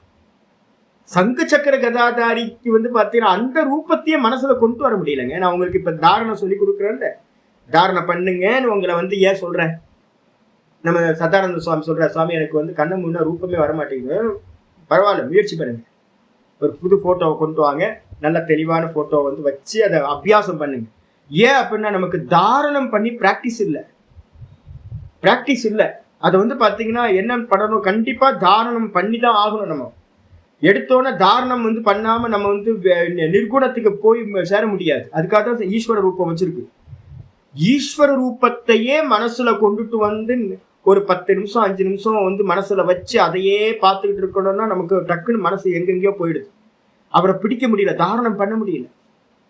அதுக்கப்புறம் நிர்குண ரூபத்தை தாரணம் பண்ண, சகுனம் போனதுக்கு பிறகு பகவான் நானா இருக்கார் அப்படின்னு அகம்ன்ற ஸ்புரணத்திலேயே நிக்கணும்.